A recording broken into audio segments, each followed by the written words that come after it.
ये दर्शनीय हैं और उपयोगी भी, और ये बने हैं सिर्फ कचरे से।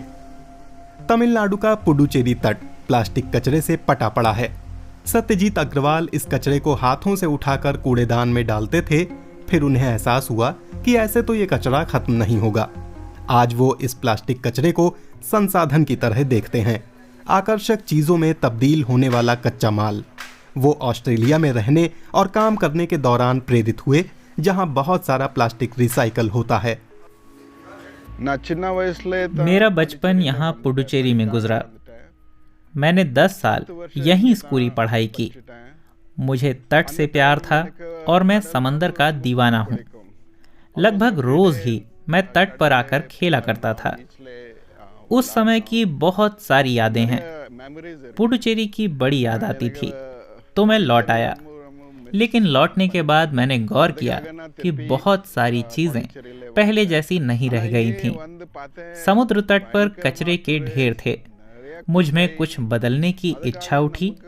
प्लास्टिक, खासकर मल्टीलेयर वाले प्लास्टिक जैसे चिप्स के पैकेट रिसाइकिल नहीं हो सकते। ये हमारे पर्यावरण पर भारी बोझ हैं।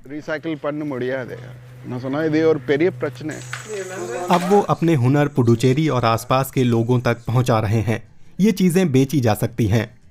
सत्यजीत ने महिलाओं को अपनी हस्तकला से पैसे कमाने का तरीका भी सुझाया। इस बैग जैसे अपसाइकल किए हुए सामान पुडुचेरी के जीरो वेस्ट महोत्सव में बेचे गए। इससे सबका फायदा है। मैं पनयूर कुप्पम से हूँ। हमारी रोजी रोटी समुद्र से चलती है, लेकिन इन दिनों बहुत सारा कूड़ा तट पर जमा हो जाता है, जैसे प्लास्टिक और दूसरा कबाड़। हमें नहीं पता कि उसका क्या करें, लेकिन अब हम उससे टोकरियाँ, हैंडबैग और दूसरी चीजें बना लेते हैं। फिर सत्यजीत जी हमसे सामान लेने आते हैं। वो हमें भुगतान कर देते हैं। छोटी टोकरी के 200 रुपये, बड़ी के 300, हैंडबैग के 800 और बच्चों के बैग के 900। अहम बात यह है कि अब हमारा गांव बहुत साफ हो गया है। कोई प्लास्टिक नहीं है।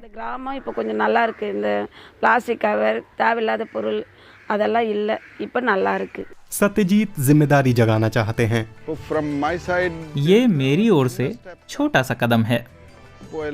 अगर हम कुछ कोशिश करने की ठान लें तो अपने पर्यावरण, तटों और कुदरत को बचा सकते हैं। वो कहते हैं कि पृथ्वी के लिए सबसे बड़ा खतरा ये मानना है कि इसे कोई और बचाएगा।